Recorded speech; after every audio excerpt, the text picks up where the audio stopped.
అప్పు అందరికి ఉంటుంది, కానీ ఏం చేస్తాం మనం? అప్పు హైతోవి, కర్జా హైతోవి, లోపల బనీన్కు పొక్కలున్నా మీదికెళ్ళి మాత్రం కడక్ అంగి వేసుకుంటాం, బయటికి మాత్రం షాన్ మే ఫరక్ నీ అని అన్నట్టు తిరుగుతాం. ఎందుకు తిరుగుతాం? మళ్ళీ ఎవడన్నా అప్పు ఇవ్వాలంటే ఏమన్నా వద్దా? ఇవ్వాలనా లేదా? ఇవ్వాలి మరి, అందుకే తిరుగుతాం అట్లా. కానీ ఈయన ఎట్లున్నాడు ముఖ్యమంత్రి అంటేనే కుటుంబానికి పెద్ద.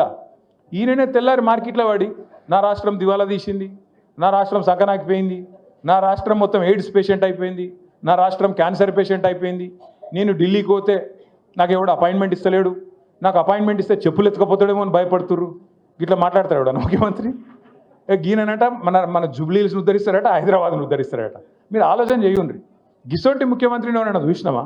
ఇంకోటి అప్పు ఉందనుకో, ఇప్పుడు నేను సుధీర్ అన్న కాడ 1 లక్ష రూపాయలు అప్పు తీసుకున్నాను అనుకో, చెప్తా నేను ఏం చెప్తా అన్న, ₹1 మిత్తి ఇస్తా, నాకు 6 నెలల్లో వాపస్ ఇస్తా అని చెప్తా.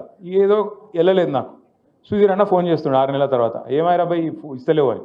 2 సార్లు ఫోన్ ఎత్తుతా, 3 సార్లు ఫోన్ కట్ చేస్తా, నాట్ యాక్సెసబుల్, నాట్ రీచబుల్ అని పెడతా.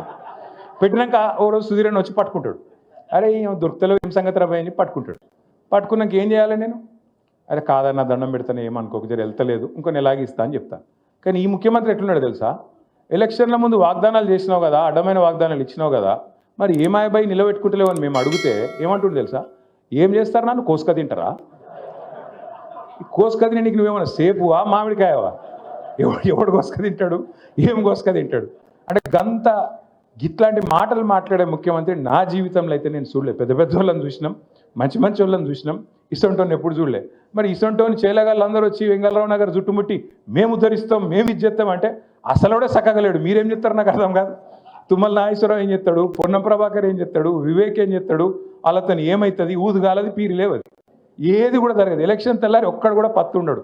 మళ్ళా మిగిలేది గిదే గులాబీ కండువా హైదరాబాద్లో తప్ప మళ్ళీ ఎవడు అడ్రస్ కూడా దొరకడు కాంగ్రెస్ వాడు. యాది పెట్టుకోండి. నేను మిమ్మల్ని అందరినీ కూడా ఒక్కటే కోరుతున్నా, మనోళ్ళకి ఏమలవాటు అంటే వెంగళరావు నగర్లో కానీ హైదరాబాద్లో కానీ మీరందరిగా మనకు కొద్దిగా నవాబీ టచ్ ఉంటుంది కదా, హైదరాబాద్లో అంటే కొద్దిగా నవాబీ టచ్ ఉంటుంది. మనం జల్ది వెళ్ళాం ప్రచారం, మెల్లగా ఆరామ్సే उठते, आराम से चलते, आराम से अपना काम चलता. सुबह सुबह 9 बजे मीटिंग बोलते कैसे आना रे भाई, रात को 2 बजे सोए कैसे उठना, ఈ టైప్ ఉంటాం మనం. ఈ ఒక్క 2 నెలలు దయచేసి కొద్దిగా టైంకు వండుకోండి, టైంకు లేవుర్రి, జర్ర కష్టపడుర్రి దయచేసి. నెంబర్ 1 రిక్వెస్ట్ మీకు. పడదామా వద్దా?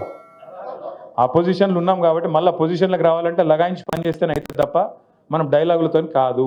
నెంబర్ 1.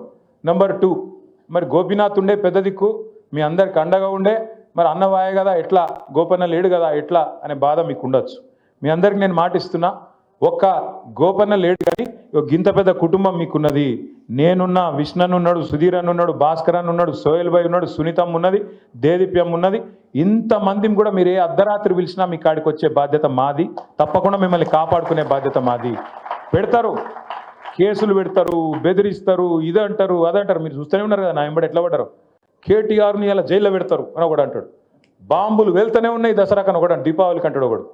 మరి ఆ దీపావళి పోయింది, ఇప్పుడు మళ్ళీ దీపావళి వస్తుంది. బాంబు లేదు, భీము లేదు. భయపడద్దు. రాజకీయంలో ఇవన్నీ కామను. వాళ్ళు ఏందో చెప్తాం, కేసులు పెట్టి బెదిరిస్తాం అనుకుంటారు. భయపడితే మనం లీడర్లం కూడా కాదు. బరాబర్ కొట్లాడాలి. ఒక పీజేఆర్ కొట్లాడినట్టు, ఒక కేసీఆర్ కొట్లాడినట్టు, ఒక గోపీనాథ్ కొట్లాడినట్టు బరాబర్ మనం గల్లీలో నిలబడాలి. అన్యాయానికి ఖిలాఫ్గా మాట్లాడాలి, కొట్లాడి నిలదీసి మన పార్టీని మళ్ళొక్కసారి గెలిపించుకోవాలని చెప్పి నేను విజ్ఞప్తి చేస్తా ఉన్నా. ఇంకొక అలవాటు మన హైదరాబాద్లో, ఇంకొక అలవాటు ఏంటంటే, ఇప్పుడు నేను పాంప్లెట్ తయారు చేసినాను. ఇప్పుడు మీ దగ్గర 56 బూతులు ఉన్నాయి. ఇక ఒక్కొక్క బూత్కి ఇట్లా తయారు చేయించినాం మీకు మంచిగా బందోబస్తుగా. ఆ బూత్లో ఓటర్లు ఎవరు, వాళ్ళు ఎక్కడోళ్ళు, ఏం పేరు, వాళ్ళ నెంబర్ ఏంది, ఫోన్ నెంబర్ ఏంది, అన్నీ కూడా. ఫోన్ నెంబర్ లేదు కానీ మిగతా అన్నీ ఉన్నాయి మన కాడ. ఫోన్ నెంబర్లు కూడా ఉన్నాయా? ఇగో ఇది బూత్ నెంబర్ 204. బూత్ నెంబర్ 204 వాళ్ళు ఒక్కసారి చేయలేవట్టు బూత్ కమిటీ వాళ్ళు.